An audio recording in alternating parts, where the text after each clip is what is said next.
What it do, baby? Yeah, gros podcast avec ma main man, Hassoun Camara. Mais avant toute chose, je voulais prendre 30 secondes pour discuter avec vous de tout ce qui se passe dans la Ligue nationale. Canadien a battu Pittsburgh samedi dernier. On a fait le turn-up, on a fait le live sur l'Instagram de Sans Restriction après chaque match des séries du Canadien. Il va y avoir un live sur l'Instagram de Sans Restriction. Puis là, moi, je lis jamais les commentaires de rien, je bloque tout, là. Mais là, j'ai vu que ça brossait dans les commentaires, là. Les affaires de misogyne, les affaires racistes, les affaires de vagabonds, les affaires de manque de respect ne seront pas tolérées. Ces gens-là seront bloqués et ne seront plus jamais bienvenus sur aucun de mes projets. J'ai dit ça live fret comme ça, là. J'ai entendu des affaires, là. Si c'est arrivé et si ça réarrive, je peux vous garantir over my dead body que ces gens-là, ils n'auront jamais accès à mes shit. Parce que moi, ma fierté, là, c'est sur l'inclusion et puis parler de la diversité, parler de hockey féminin, de sport féminin. Parce que là, WNBA, je suis rendu analyste dans ma tête, là, tellement que j'en écoute. So, ça, c'est un. Numéro 2. Bon, j'ai été très vocal sur les réseaux sociaux par rapport aux démonstrations Black Lives Matter-ish de la Ligue nationale. Jusqu'à ce que Matthew Dumba prenne parole, j'étais tellement fâché contre la NHL. La NHL, je les trouvais paresseux, je les trouvais insouciants, je les trouvais fake, two-face. Dire que je vais faire une affaire pour supporter Black Lives Matter, mais je mets aucunement le logo Black Lives Matter nulle part. Nulle part sur la glace, nulle part sur la bande, nulle part sur le chandail des joueurs, nulle part sur le casque. Puis après ça, tu te dis, oui, mais moi, je suis pour. Mais non, t'es pas pour. Tu veux juste pas te faire reprocher de ne pas l'avoir fait. Ou de ne pas avoir fait un effort. Now, quand Mathieu Dumba a pris la parole, ça a pris que ce soit un black qui prenne la parole puis qui refasse virer les choses. Mais les choses ne sont pas complètement revirées. Il va falloir absolument que la Ligue nationale n'ait pas peur de dire le mot Black Lives Matter, n'ait pas peur de l'écrire sur une bande, sur la patinoire, n'ait pas peur de l'écrire sur le jersey des joueurs, sur le casque. C'est déjà un grand effort de dire We skate for Black Lives. C'est un très très grand effort. Puis je les applaudis. Puis je les ai roast il y a une semaine ou il y a quelques jours. Puis on évolue ensemble, on apprend ensemble et je sais qu'il y a beaucoup de gens qui travaillent fort dans les coulisses pour que la Ligue nationale step up son game puis pour que la Ligue nationale joigne des ligues comme NASCAR. NASCAR qui est prédominément blanc, je sais pas si c'est le bon mot, là, mais il y a bien des blancs dans NASCAR, ok? Puis NASCAR, ils ont été, comment je pourrais dire, meneurs de ligne dans le mouvement Black Lives Matter. F1, j'écoute la F1 en ce moment, on est dimanche pendant que je fais l'intro. Wow, les vidéos qu'ils ont faites, les statements qu'ils ont fait, toutes les drivers avec le Black Lives Matter, ils mettent le genou à terre pour certains, ceux qui sont debout, c'est écrit End Racism. C'est écrit End Racism sur le terrain. Tu sais, il n'y a pas d'ambiguïté sur qu'est-ce que les gens font. C'est straightforward. C'est straightforward. C'est ça que j'ai besoin de la Ligue nationale. Puis j'ai besoin de ça, la Ligue nationale, à chaque match. Parce que LeBron James l'a dit. J'ai dit mouvement tantôt, mais je me suis trompé. LeBron James l'a dit, c'est pas un mouvement, c'est un lifestyle. Et quand t'es né black, tu restes black, tu meurs black. C'est un lifestyle. So, j'applaudis la Ligue nationale d'avoir pris des steps forward, mais on peut encore faire mieux. Puis je suis content, j'ai des discussions avec beaucoup de gens qui peuvent faire changer les choses, puis ces gens-là sont extrêmement ouverts. Donc, c'est pas de lancer des pierres puis de dire que ces gens-là sont pas ouverts. Non, au contraire, ils veulent apprendre, ils veulent faire changer les choses, puis ils veulent aider les communautés. Parce que là, on parle de Black Lives, mais les communautés autochtones, puis on va avoir un podcast avec Brigitte Lacquette, qui joue pour Team Canada et qui est autochtone, puis qui me raconte des histoires d'horreur. C'est pas juste les Blacks, là, c'est pour beaucoup de gens. Donc, on continue. On parle de diversité dans le hockey, de l'inclusion dans le hockey, Puis on lâche pas le combat. Maintenant, là je fais une longue intro, je m'excuse, mais fallait que j'en parle.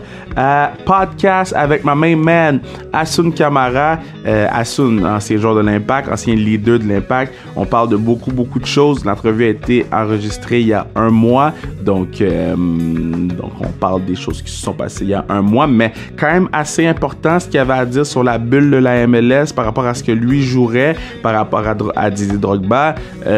Puis la place des Blacks dans les médias. On va en parler parce que, écoute, il est dans la même position que moi. Il est à TVA Sport. Il n'y a pas beaucoup de noirs. Lui, il est là. En fait, TVA Sport, c'est un c'est le réseau de sport qui a le plus de Blacks au Québec, là. Donc, on va pas cracher là-dessus. Mais non, on va parler à Hassoun Camara. Puis je suis vraiment content. N'oubliez pas d'acheter vos tasses. Non, je pluguerai pas de tasses. J'ai fait mon rant là sur la ligne nationale. Je vais pas venir plugger des tasses après. Donc, ça va écouter ma main man Hassoun Camara parce que c'était vraiment intéressant. C'était vraiment bon. Puis tu sais quoi? C'est le 50e, baby!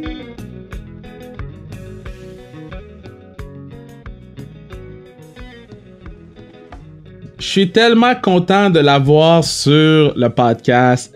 C'est quelqu'un que j'aime beaucoup, c'est quelqu'un que j'apprécie beaucoup naturellement, mais c'est aussi quelqu'un que à chaque fois qu'il parle, je suis comme, God damn, j'aimerais savoir son vocabulaire. Ancien joueur de l'Impact, analyste pour l'Impact, une sommité du soccer à Montréal, my guy, Hassoun Camara. Comment ça va, brother? Je pouvais pas espérer mieux en tant qu'introduction, là, Kevin, de ta part, sincèrement. Merci, ben, ça va super, et toi, comment ça va? Ben, moi, ça va super bien. Moi, je suis en forme. Parce que la dernière fois que je t'ai vu, bon, là, on enregistre le 7 juillet. La fois que je t'ai vu, c'était mercredi dernier.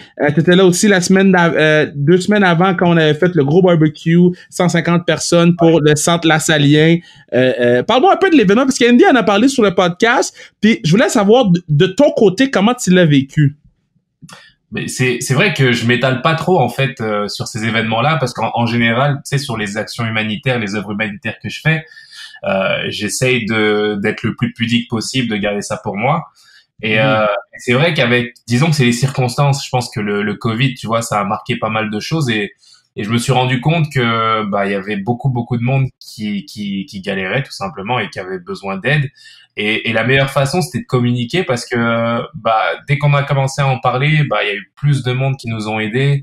Il y a eu plus de dons aussi de personnes qui m'ont rejoint sur Instagram, qui m'ont écrit, qui m'ont juste donné des $50, des $1000. J'ai une personne qui m'a donné $1000 directement pour aider la cause. Et c'est vrai que plus on a communiqué et plus on a eu les possibilités d'aider. Donc et ça c'est grâce à Andy aussi entre autres qui a ramené le truc à un autre level là sincèrement. Et c'est ça, la cause c'est finalement d'aller chaque vendredi à la porte de personnes dignes qui sont juste extraordinaires mais qui éprouvent des difficultés financières entre autres. Et c'est souvent des familles des familles monoparentales qui ont du mal à joindre les deux bouts et qui des fois ont besoin de solidarité tout simplement. Donc c'est pas de la charité, c'est des personnes dignes comme je le dis et on est fiers d'amener des choses concrètes mais aussi de discuter, d'échanger avec eux et sincèrement à chaque fois qu'on sort de là, c'est juste des moments extraordinaires. Le mot que t'as dit qui me touche beaucoup, qui me parle beaucoup, c'est le mot solidarité. C'est vrai, on fait pas de la charité. On est là pour faire de la... Puis vendredi prochain, je vais être... cette semaine, je vais être là. Puis tous les vendredis que je vais pouvoir, je vais être là parce que juste l'affaire... Quand je l'ai faite la première fois, ça m'a marqué. Puis il y a même des gens qui m'ont écrit, qui m'ont dit, Kev, comment on fait? Nanana. Puis je les réfère tous à la page Instagram du Centre Lassalien. Puis si vous avez des questions, les gens vont pouvoir vous répondre. Bon, là, j'ai une question pour toi, Hassoun, OK? Parce que ça fait pas si longtemps que ça que t'as fini de jouer, OK? Ça fait pas si longtemps que ça que t'as accroché tes crampons. Si demain matin, je te disais, Hassoun, faut que t'ailles dans une bulle pendant une pandémie où il y a le plus de cas aux États-Unis pour aller jouer au soccer, tu dirais quoi? Je dirais que t'es complètement fou. Mais non, c'est vrai que c'est cocasse, sincèrement, c'est compliqué. Tu sais, le foot, le soccer, c'est le reflet de ce que vit la société et la société mondiale aujourd'hui a vécu dans l'incertitude et l'inconnu. Donc la MLS a pris un pari aujourd'hui, le pari d'aller s'isoler en Floride pour pouvoir reprendre. être la première ligue nord-américaine à reprendre aussi. Donc c'est un risque, c'est une innovation, c'est un risque. Ils naviguent à vue tout simplement. Et ça va être compliqué parce que ils ont pas de repères, ils ont aucune ligue avant eux n'ont entrepris comme ils l'ont fait. Forcément, ils vont se tromper aussi, il va y avoir des erreurs de fait, mais je pense que l'important, c'est d'être indulgent, je pense, d'avoir beaucoup de recul par rapport à ça. Et à partir du moment où les joueurs, l'association des joueurs a accepté les conditions, il y a plus à réfléchir en fait. On y va et on essaye de gérer les conditions au fur et à mesure, voilà. On le fait maintenant là, mais le FC Dallas s'est retiré, donc ne participe pas au tournoi tout simplement parce qu'il y a au moins 10 cas de Covid avérés. Donc voilà, c'est quelque chose qu'il faut comprendre aujourd'hui, c'est sûr. Et je pense que on n'est pas à la merci d'avoir une autre équipe qui puisse se retirer. On n'est même pas sûr que le tournoi ira au bout finalement, tu vois. C'est la réalité aujourd'hui et je pense qu'ils naviguent à vue, un peu comme Montréal a navigué à vue dans la société aussi. C'est comme ça. Oui, mais toi, Hassoun Camara, 2017, il y a une pandémie, c'est ta dernière saison avec l'Impact. Est-ce que tu vas dans la bulle pour jouer?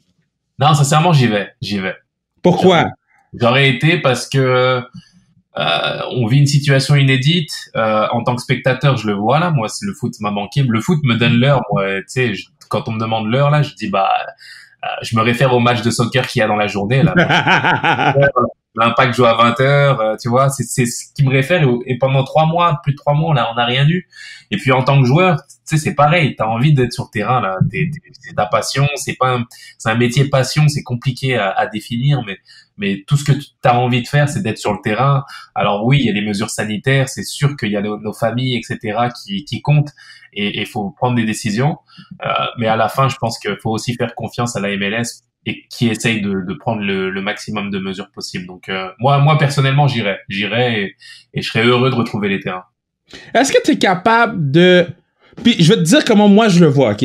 Moi, quand je regarde un match de hockey féminin, vu que c'est mes girls puis que je vais me battre pour eux till I die, c'est certain que j'ai un investissement émotionnel puis que quand je talk mon shit, je suis pas all the way straight, tu comprends?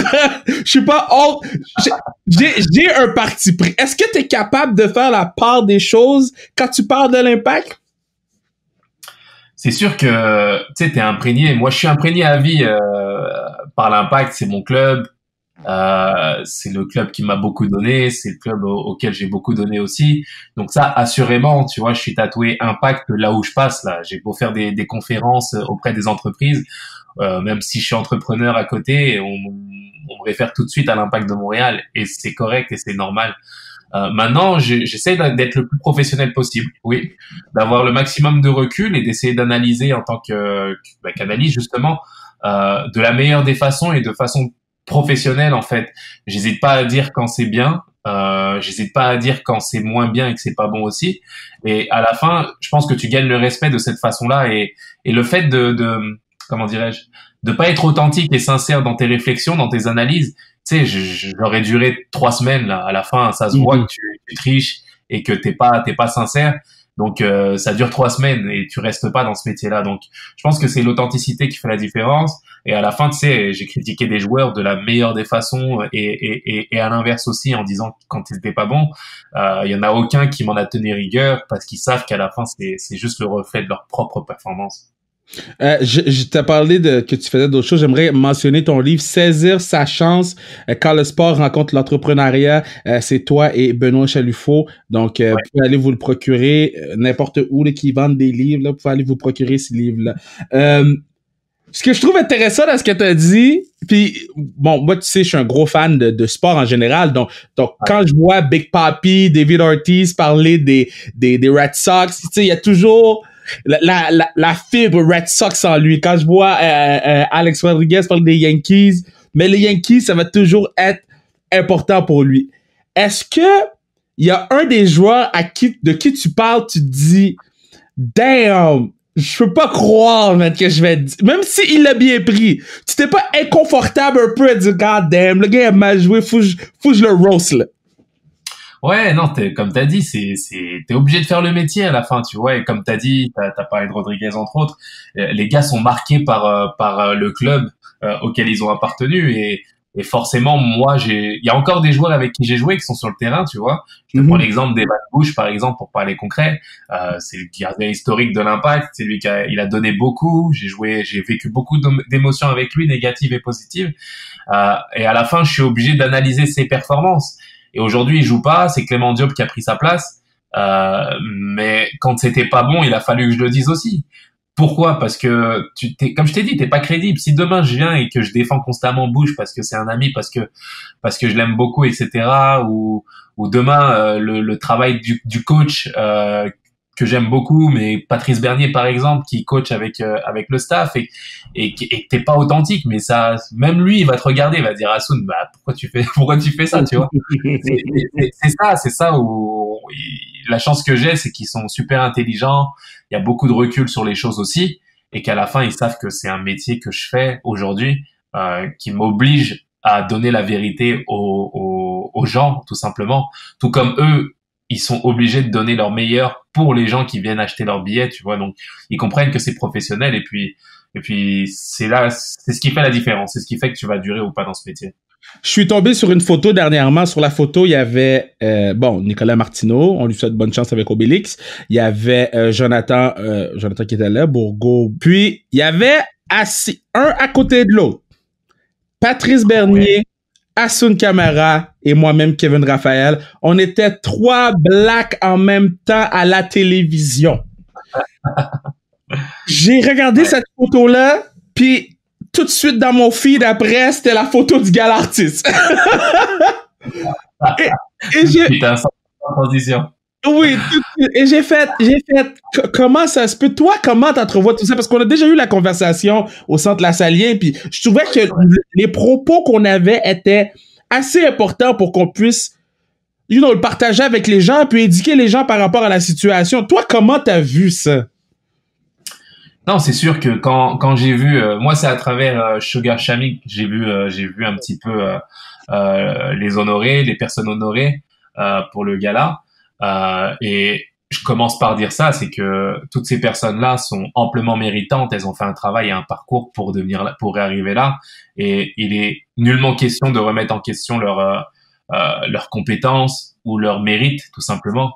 Et j'utilise ces termes exprès, je parle de mérite, parce qu'à la fin, ce qui est compliqué, c'est d'arriver à revendiquer des choses, mais sans passer pour en position de victime, en fait, tu vois. De dire que quand on va crier des choses, ou je prends l'exemple concret d'un Kevin Raphaël qui a travaillé fort, t'as un parcours, t'as fait des choses, t'as fait des sacrifices énormes que les gens ne voient pas, parce que quand on te voit à la télé, t'es toujours souriant, on a l'impression que t'as la belle vie, etc. Alors que c'est juste le reflet finalement de tous les sacrifices et toutes les galères que t'as vécues et que toi seul sais, peut-être avec tes proches et ta famille. Sauf que les gens ne le savent pas, ça. Les gens ne le voient pas. Et c'est vrai que c'est compliqué pour toi d'arriver, par exemple, et de dire, écoutez, je suis pas d'accord, moi, avec la représentativité qu'il y a aujourd'hui. Je pense que il y a un problème systémique aujourd'hui qui fait que, si je vais être représenté, je vais être le black, en fait, le black qui vient représenter la communauté black aussi, alors qu'un individu blanc, tout simplement, serait reconnu pour ses compétences. Et moi, c'est ça que c'est de ça que j'ai envie de parler, si tu veux. En fait, de garder cet équilibre en se disant que, écoute, Kevin, moi, quand j'ai envie de te voir à la télé, en fait, moi, je veux plus qu'on me parle de black à la télé, le noir à la télé, etc., le noir qui représente. Non, Kevin, ça doit être la personne qui a travaillé fort pour arriver là où il est, en fonction de son mérite, tout simplement. C'est pas Kevin le noir, c'est Kevin, tout simplement, avec sa personnalité, avec son talent, avec son charisme, et il doit être pris de cette façon-là. Et le piège, justement, c'est d'arriver à ça, de se dire que il nous faut de la représentativité. Et oui, je suis d'accord, la communauté noire doit se battre pour ça, parce qu'à partir du moment où il y a des inégalités, il faut se battre contre ces inégalités-là. Mais attention à pas tomber justement dans il nous faut de la représentativité. Non. Il faut qu'une personne méritante qui travaille fort puisse être reconnue en fonction de son travail et non pas en fonction de sa couleur de peau. Et ça doit valoir pour tout le monde, en fait. On est en 2020 aujourd'hui, on doit arriver à se défaire de ça, parce que sans ça, on risque justement, comme je l'ai dit au début, de passer pour personne qui a une position victimaire, etc. Et si toi, aujourd'hui, je te prends l'exemple, tu revendiques quelque chose, et que l'année prochaine, tu te retrouves justement dans cette affiche, dans ces célébrations-là, bah, on va dire que c'est parce que t'as chouiné et que t'as fait la victime, tout simplement, et que c'est ça qui t'a mené là. Et moi, je veux pas ça. Je veux pas ça. Je veux que Kevin soit reconnu pour son talent. Voilà. Pour sa persévérance et pour la concrétisation des projets qu'il a fait. Tout simplement, tout comme on le reconnaîtrait pour une autre personne.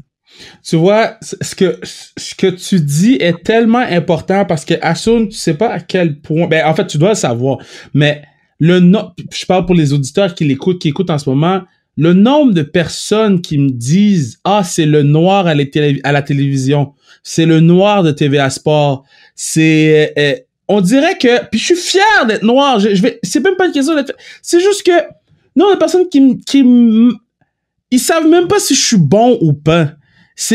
Ou qui me disent, ouais, mais toi, t'es là parce qu'il y avait besoin d'un noir.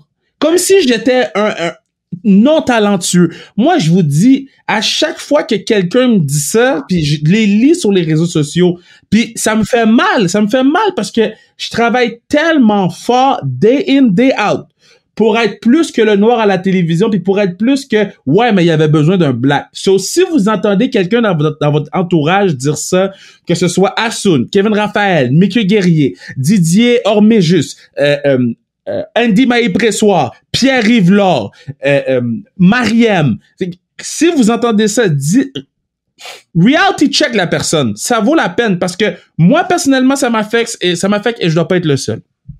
Non, c'est ça, c'est exactement ça, Kevin. Tu sais, les réflexions que tu as, on les a tous, hein. On les a tous. Et c'est ça le piège, justement. Moi, je pars du constat où, tu sais, c'est la communication qui doit aider. C'est le fait, justement, de s'ouvrir et de discuter. Je te donne un exemple concret, là, mais, le Gala Dynasty, par exemple. Ouais.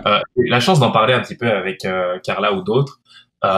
Et j'aime beaucoup l'intention qu'il y a derrière. J'aime beaucoup le fait qu'on essaye justement de mettre en avant des exemples, des références pour la jeunesse, de se dire qu'il y a de l'espoir, etc., qu'on peut arriver à faire des choses extraordinaires et que justement on met en avant justement la compétence de personnalité issue des minorités. Et en même temps, j'ai envie d'ouvrir la réflexion justement de savoir si justement l'essor et le fait d'avoir ce genre de programmation, ce genre de récompense, bah, ne donne pas le prétexte justement rêvé aux institutions entre guillemets classiques, bah, de se dire ok, bah, les blacks de toute façon ils ont leur propre récompense, donc ça ne sert à rien finalement de les récompenser de façon classique parce qu'ils vont être récompensés en fonction de leur communauté. Tu vois, et c'est là où je parle de communication. Il faut qu'il y ait une étroite communication et une explication et des échanges tout simplement qui font que bah l'essence du début ne soit pas contre-productive, dans le sens où bah finalement on a créé justement une sorte de communautarisme négatif qui fait que bah on se sépare les uns des autres et c'est plus en fonction de notre talent tout simplement qu'on est récompensé, mais en fonction de notre couleur de peau. Et peut-être que ce que tu vis et ce que tu ressens toi, quand tu parles justement de choses comme ça sur les réseaux sociaux, bah c'est peut-être issu de ça aussi. Ça donne le résultat de ça, de se dire bah oui, c'est le noir qui travaille chez TVA Sport. Il y a des gens qui auront cette réflexion-là malheureusement. Et c'est là où on doit éduquer, on doit échanger avec les gens, on doit expliquer encore plus, bien plus, parce que malheureusement, moi, ce que je ressens en arrivant au Québec et de ce que je vois, bah je ressens plus de fractures qu'autre chose en fait, malheureusement, et je pense qu'on gagnerait plus à échanger, à discuter encore plus, à éduquer encore plus, plutôt que d'avoir un repli identitaire qui fasse qu'à la fin tout ce qu'on fait c'est contre-productif. Tu vois, la discussion qu'on a ou le segment de l'émission qu'on a de l'épisode, excuse-moi, qu'on a en ce moment, je pense que c'est le segment le plus important de n'importe quoi qu'on va parler aujourd'hui, là, parce que on éduque les gens, on parle avec notre cœur, puis je trouve ça beau, donc je te remercie de prendre le temps d'avoir ce dialogue-là avec moi. Bon. Hassoun Camara 2011. Excuse-moi, j'inverse. Hassoun Camara 2017 rencontre Hassoun Camara 2011. Il lui dit quoi? Ah, c'est une bonne question, ça. Ah oui, bravo. c'est la première fois qu'on me pose cette question, mais il lui dirait, je pense, j'ai envie de dire bravo. J'ai envie de dire bravo parce que le Hassoun Camara 2011 était un garçon qui était à la recherche d'un défi, et qui cherchait à se relancer en fait après un échec, après le fait d'être tombé au chômage et de plus avoir de club en fait et de projet. Et je suis arrivé en 2011, en février 2011 très exactement. Il faisait moins 38 degrés avec une petite veste et avec des pensées un peu voilà, peu de projection. Je savais pas ce que ça allait donner, je savais pas si on allait reconnaître mon talent. Et c'est vrai que ce que j'ai fait, je l'espérais en fait. Je l'espérais pouvoir me poser, pouvoir développer mes qualités et être reconnu tout simplement, reconnu par son talent et son travail. Et c'est exactement ce qui s'est passé. Et c'est pas dire que tout a été parfait, au contraire. Il y a eu des hauts et des bas et c'est la vie, c'est comme ça. Mais le parcours, je suis content de mon parcours avec du recul et j'aime beaucoup ta question parce qu'elle me fait faire une rétrospective justement sur mon parcours et c'est vrai qu'en 2011 j'espérais vivre ce que je vivais et j'espérais même pourquoi pas rester sur la durée et travailler là comme je le fais dans les médias, faire plein de choses à côté et sincèrement je peux dire que merci à la vie et merci à l'Impact, merci aux Québécois de m'avoir accueilli de cette façon et de m'avoir donné l'opportunité de pouvoir leur donner en retour. Donc sincèrement, je suis vraiment content et avec le recul des choses, je me dis ouais, j'ai fait ce que je voulais faire. Voilà, j'ai fait ce que je voulais faire.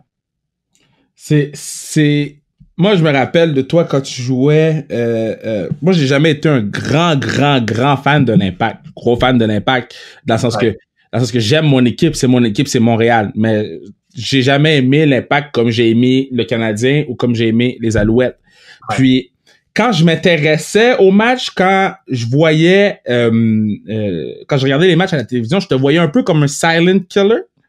Tu sais, le pilier, là, tu sais, le Dumbledore, là, le gars qui est là, puis la sagesse en personne. Comment tu qualifierais, tu sais, tout le monde a une opinion sur comment tu jouais, mais toi, personnellement, comment tu qualifies ton style de jeu, là? Mon style de jeu, il a évolué au fur et à mesure des années aussi. Tu sais, quand tu prends de l'expérience, forcément, t'essayes de grandir.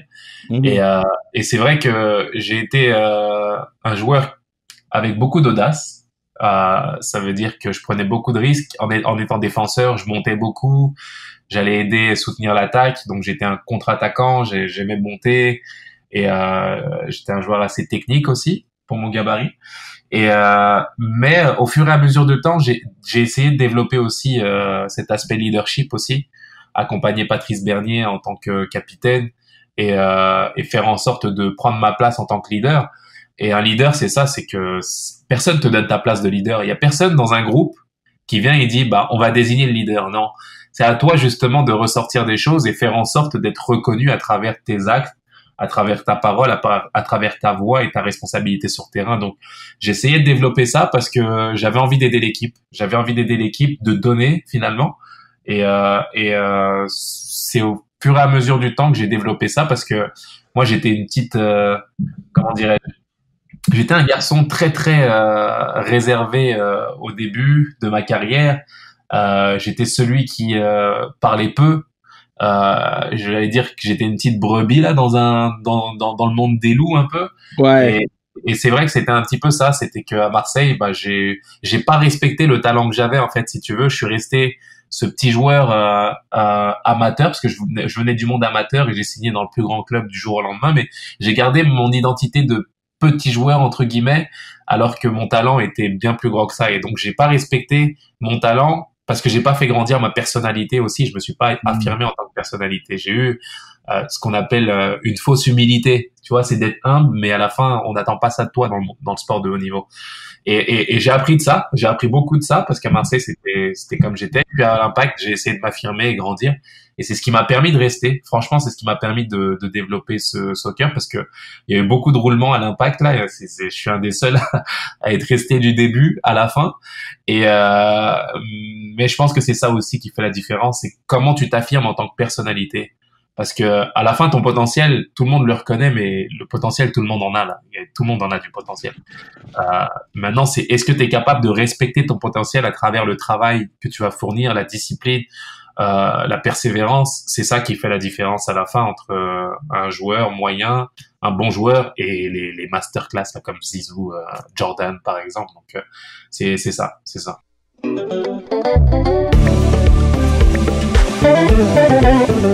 Yeah, c'est le moment du podcast que je vous dis que vous pourriez acheter une tasse sans restriction sur le zonekr.ca, des tasses, des tucs, des casquettes, Là, je sais qu'il y a un peu de retard dans les commandes, mais c'est parce que vous êtes 904 à commander en même temps, là, donc ça s'en vient. Puis j'ai vraiment hâte de vous sortir mon tout nouveau projet, mon tout nouvel item. Donc restez à l'écoute, restez sharp.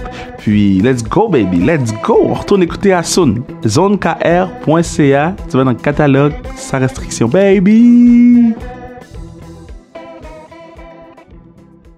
De toutes les années que tu as joué, je erase toutes sauf une.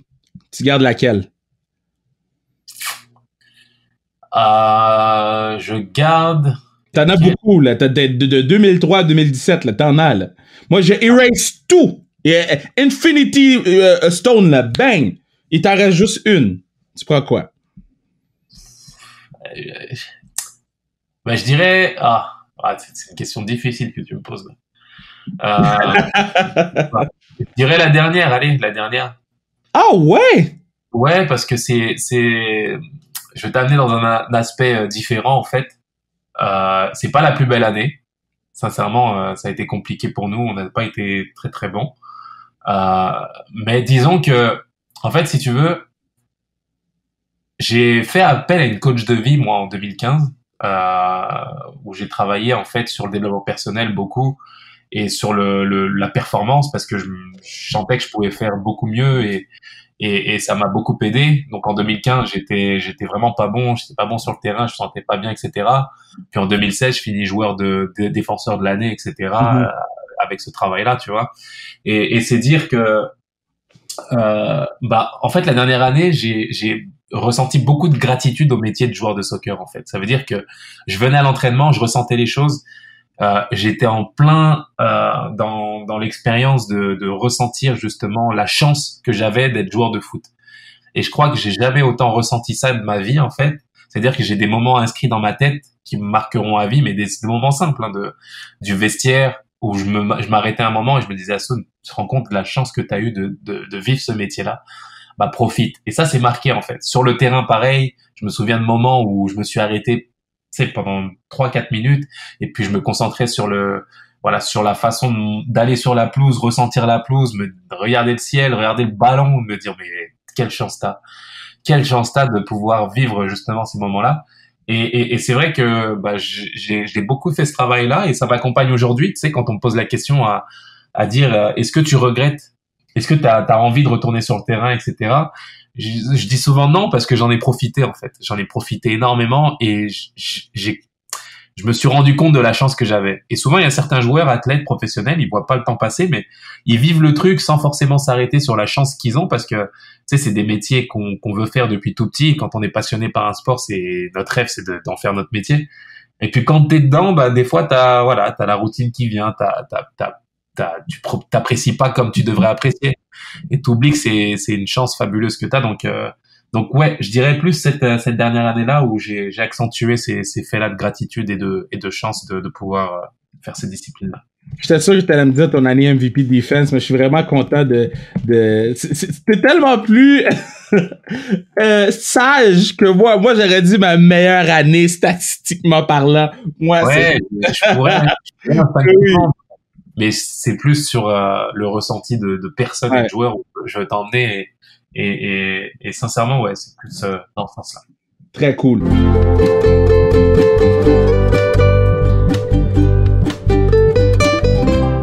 Nous, on joue un jeu sur le podcast, donc je te nomme un coéquipier, puis toi, tu dois me dire une petite anecdote sur cette personne-là, et on joue à ça avec tous les joueurs qu'on a eu sur le podcast. Et comment je vais y aller? Je vais y aller un peu en ordre chronologique. Donc, de 2011 jusqu'à 2017. Fait qu'on va passer quelques joueurs. Marco Di Vaio. Di Vaio, personne extraordinaire, un joueur fabuleux qui a marqué l'histoire hein, dans son pays, l'Italie. Et puis, ouais, une petite anecdote, c'est que on se battait souvent sur la gastronomie entre l'Italie et la France, tu sais. Mm-hmm. Et puis, j'étais absolument sûr que la meilleure bouffe du monde, c'était après celle de ma mère, bien sûr, c'était la gastronomie française. Ouais. Et puis lui, il me disait, mais qu'est-ce que tu me racontes là, entre la France et l'Italie, il y a pas photo. Et puis j'étais absolument sûr jusqu'à ce qu'on aille en Italie, tous là. On a été en Italie et puis il nous a fait découvrir des places à Bologne, d'où il vient, et des restaurants. Et j'ai dû m'avoir vaincu. Donc ouais, sincèrement, sur cet aspect-là, sincèrement, c'était extraordinaire et des beaux souvenirs en Italie. Mauro Biello. Mauro Biello, un entraîneur ouais qui a fait ses preuves, qui a évolué, qui a fait beaucoup de choses aussi. Et puis c'est vrai que le petit changement que je dirais, c'est que entre Mauro, le coach adjoint et le coach principal, disons qu'il y a quelques coups de pied dans le vestiaire qui font la différence quand il est Donc ouais, je retiendrai plutôt ces chaussures en cuir qui tapaient dans les casiers quand il était énervé à la mi-temps par exemple. Très drôle, très drôle. OK, next. Un joueur que c'est comme une légende, je pense. Moi, c'est comme un des premiers joueurs que, à partir les Français et les Québécois qu'on avait dans l'équipe que j'ai faite, je connais le nom. Justin Mapp. Pour moi, peut-être le meilleur joueur de l'Impact avec Nacho. Hein? Oh, attends. Ouais. Sincèrement, je suis fan de ce joueur-là, moi, en fait. Je suis fan de peu de joueurs, mais sincèrement, ce joueur-là il a un potentiel extraordinaire et pour moi, ça aurait pu être, à mes yeux, là, un top player européen, là, et j'exagère pas. Ouais, s'il avait peut-être d'autres circonstances, s'il avait accepté aussi d'aller en Europe, parce que il y a beaucoup de joueurs européens, d'équipes européennes qui l'ont sollicité, mais il a toujours refusé parce qu'il était bien dans son pays, bien dans son coin, et puis il a vécu des drames difficiles aussi, familiaux, la perte de son père, la perte de sa mère en moins d'un an, tu vois. Mm-hmm. Et c'est vrai que c'est un joueur moi qui m'a marqué et une personne incroyable aussi que j'aime beaucoup. Donc ouais, Justin, sincèrement, moi je suis fan de ce gars-là et je pense il aurait pu être un joueur extraordinaire en Europe même. Donc, je veux juste m'assurer d'avoir bien compris. Donc, toi, les deux meilleurs joueurs de l'histoire de l'Impact, là, c'est Nacho et Justin Mapp. Je suis saisi à ça. Ouais, en termes de potentiel et de ce qu'il faisait, je jure. En fait, il est trop underrated, si tu veux. Il a trop été... il est sous-estimé à mes yeux et je pense il avait le calibre d'être même un DP, là, facile. Sincèrement, il est extraordinaire. OK, so Nacho, il est fou. Nacho, c'est le bout en train, il est marrant, c'est fou parce qu'il a cette timidité un petit peu sur le terrain, calme, etc., posé. Et puis dans le vestiaire, c'est le bout en train, c'est le gars qui nous fait rire, etc. Donc ouais, Nacho, grosse personnalité. Et puis sincèrement, c'est le meilleur joueur de l'histoire du club là. Franchement, il est extraordinaire. As-tu une anecdote sur Didier Drogba? Didier, c'est lui aussi, je vais dire, il est plus à présenter dans ce sens, mais je vais aller plus loin. Je vais parler plus de sa dimension humaine et même étatique, j'ai envie de dire, parce que c'est un des seuls joueurs de soccer à pouvoir être reçu par les présidents de la République quand même. Et ça, on le souligne pas, mais il a une envergure emblématique à ce niveau-là. Il est reçu par le président de la République en France, Emmanuel Macron, en Côte d'Ivoire pareil, dans les pays africains. Il a une stature diplomatique, Didier Drogba, là. Et c'est vrai que il m'a raconté une histoire un jour. Je vais vous la raconter. C'est une histoire que je raconte à chaque fin de mes conférences, en fait. Je donne des conférences dans les entreprises et j'essaye de marquer les gens par cette histoire. Mais Didier, ça a été le premier capitaine à qualifier la Côte d'Ivoire en Coupe du Monde de soccer. C'était jamais arrivé avant que la Côte d'Ivoire se qualifie pour la Coupe du Monde. Et c'est le premier capitaine à avoir qualifié son équipe. Et je me souviens d'un match où donc ils ont gagné la qualification et puis il y a la télé nationale ivoirienne qui l'interviewe et qui lui demande son ressenti sur le match. C'était le match où ils venaient juste de se qualifier, ils sont dans le vestiaire en Afrique, etc. Et puis Didier aurait pu, comme tu as dit, là, parler un petit peu de lui, de dire qu'il a fait gagner l'équipe, etc., qu'il était fier, parler de sa personne, mais non. En fait, il y a une guerre qui ravageait la Côte d'Ivoire à ce moment précis, en fait. Et ce qu'il a fait, c'est qu'il a demandé à tout le pays, devant la télé nationale, donc, de déposer les armes. De déposer les armes parce que, ils ont montré, eux, sur le terrain, peu importe les ethnies ou la religion, qu'ils pouvaient faire un truc ensemble, en fait, qui n'était jamais fait. Et donc, il y avait une guerre destructrice, en Côte d'Ivoire. Et à travers ce message, il a réussi à calmer les tensions, à faire en sorte de mettre en place des élections. Et ça a été juste extraordinaire. Et ça, c'est fort parce que justement, tu arrives à sortir justement de ta propre personne, ton propre ego, pour un intérêt mais extraordinaire en fait. Et ça a marqué les gens, tellement marqué les gens que quelques semaines après, il est retourné à Chelsea, il s'est cassé l'avant-bras. Il s'est cassé l'avant-bras et ce qui faisait qu'il était pratiquement forfait pour la Coupe du Monde et c'était impossible pour lui de le faire. Sauf qu'il reçoit un appel. Il reçoit un appel d'une personne qui lui dit « Hello my son, how are you ?» Puis Didier comprend pas, il dit « Mais qui me parle anglais là? Mon père il parle pas anglais, je comprends pas, etc. » Il dit I don't understand. La personne lui dit Hello my son, it's your daddy. Didier comprend toujours pas, il lui dit Sorry, I don't understand. Who is it? Et à la troisième fois, la personne lui dit It's your daddy, Nelson Mandela. Wow. Tu vois? Et Nelson Mandela lui dit Écoute mon fils, une Coupe du Monde sans toi, la toute première Coupe du Monde en Afrique, sur le territoire africain en Afrique du Sud, chez moi à Johannesburg, c'est pas une Coupe du Monde en fait. Avec ce que t'as fait pour ton pays, avec le discours que t'as eu pour ton pays, il est hors de question que tu ne sois pas à Johannesburg le jour de l'ouverture de la cérémonie d'ouverture. Et je vais être là pour te recevoir et faire en sorte de te saluer dignement pour l'impact que t'as eu pour l'Afrique et pour ton pays. Et je peux te dire que Didier, il s'est rétabli en fait. Il s'est rétabli et il a pu participer à la Coupe du Monde et il a été reçu par Nelson Mandela en personne.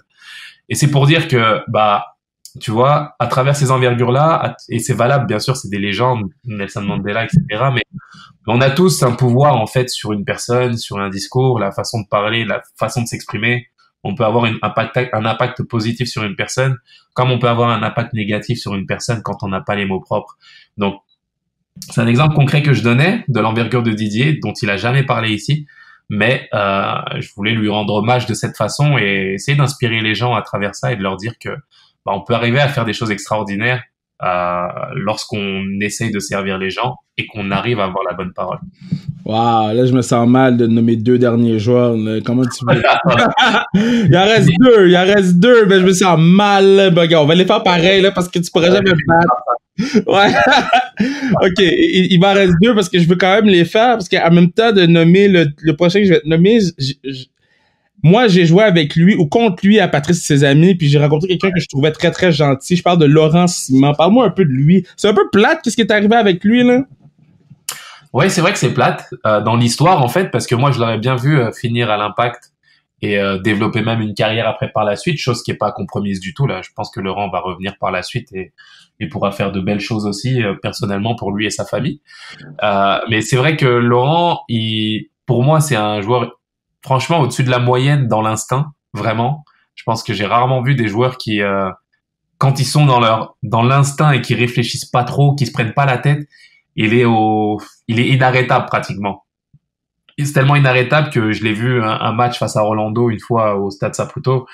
J'ai rarement vu un joueur en fait être dans sa zone et être inarrêtable. Il était extraordinaire ce soir-là et sincèrement j'ai applaudi. Et c'est vrai que j'aurais aimé qu'il reste plus longtemps à l'Impact parce que c'est une personnalité forte qui arrivait à faire des choses.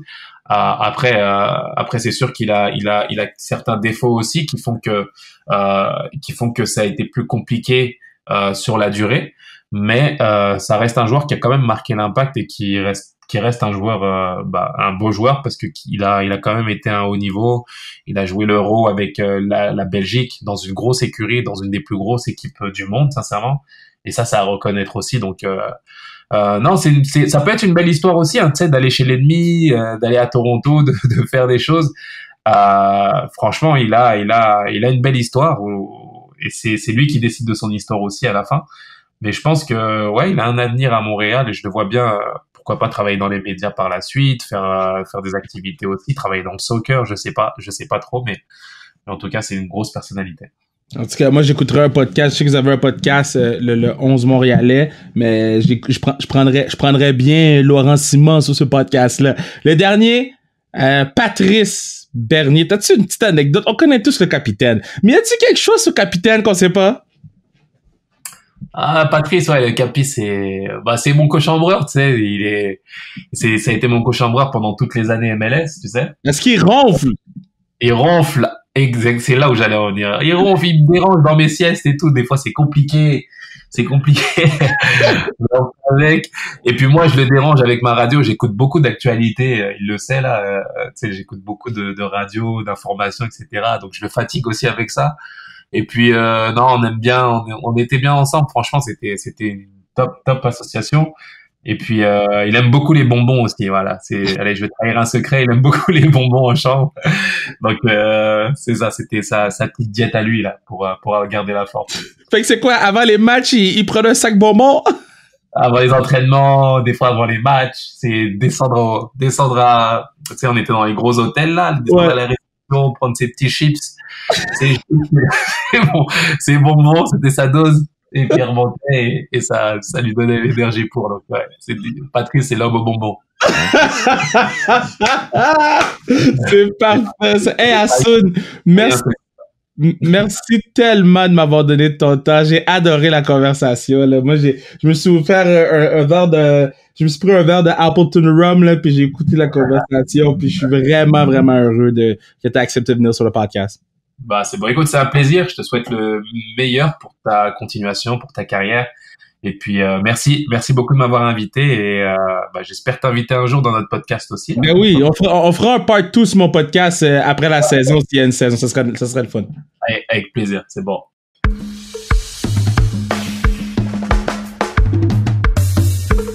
Yeah, quelle belle discussion avec ma main man Hassoun, quelle belle discussion. On apprend, pis il parle tellement bien, man.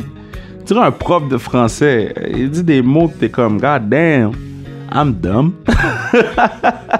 Mais non, merci tout le monde d'écouter les podcasts. On est rendu à 50. C'est quand même un gros chiffre. C'est quand même assez exceptionnel. On en route vers le 100e. Mais non, merci beaucoup. Hein. Le support que vous donnez, le love que vous envoyez. À chaque jour, on met beaucoup de choses dans les stories Instagram. On essaie d'entertain le plus possible. On essaie de créer cette communauté sportive-là qui est respectueuse, qui est ouverte, puis qui veut apprendre. Donc, moi, je suis très emballé à l'idée de continuer sa restriction vers 100. Puis, merci encore à tout le monde qui achète des items sur zonecarrière.ca, des items sans restriction. Ça permet en sorte qu'on puisse continuer le podcast, qu'on puisse acheter de bons équipements, parce que moi, je suis très habile de mes mains. J'ai échappé le micro, il y a un gros trou dedans. Je suis fâché, mais c'est pas grave. Mais on en a acheté un autre, donc ça nous permet puis d'évoluer, hein, parce que bientôt, quand le COVID va s'estomper, je dis bientôt, un jour, il va falloir qu'on retourne en studio. Notre studio est prêt. On attend juste qu'on ait le go de logo. Et puis, man, quand on va retourner en studio, les podcasts vont être encore plus fire. Donc, moi, lundi matin, demain, j'embarque dans 8 tournages de podcasts pour vous. Donc, on va avoir TP un autre mois d'avance. Donc, ça veut dire que vous avez un autre mois assuré de sans restriction. Il nous en reste un peu quelques-uns de ce qu'on a fait durant l'été qu'on veut absolument vous passer parce que c'est très bon. Mais il y a une chose que je veux saluer, par exemple, c'est on a commencé avec des jours de la Ligue nationale sur le podcast. On va pas arrêter d'en avoir, non. Mais je trouve ça intéressant d'offrir la perspective de gens de d'autres sports. Puis de voir des gens comme Lisanne Richard avoir des chiffres aussi bons qu'un joueur de la Ligue nationale, c'est powerful. D'avoir des gens comme Gabriel Nadeau-Dubois avoir des gros chiffres, c'est powerful. C'est pas des joueurs pros, parce que les gens vont dire ouais, mais les podcasts ils roulent sur les joueurs de la Ligue nationale. Non, avoir une Jill Saunier qui joue pour Team Canada, c'est en anglais, puis elle a des aussi bons chiffres qu'un joueur de la Ligue nationale, c'est powerful. Ça en dit beaucoup sur c'est quoi notre communauté. Donc merci beaucoup. On se revoit vendredi, peut-être mercredi, mais vendredi c'est sûr Puis, n'oubliez pas, des lives Instagram après chaque match du Canadien sur Sans Restriction. On a des invités spéciaux. Notre chroniqueur, c'est Zach Foucault qui donne le Living Sisu Player of the Game. Espérant qu'il sortira pas les mêmes lunettes LED qu'il a sorti lors du dernier. Mais bon, tu m'amènes Zach, on l'aime. Zach, c'est le 2e podcast le plus écouté de l'histoire de Sans Restriction. Donc, faut lui donner du love. Puis, sur ce, je retourne écouter la F1, baby!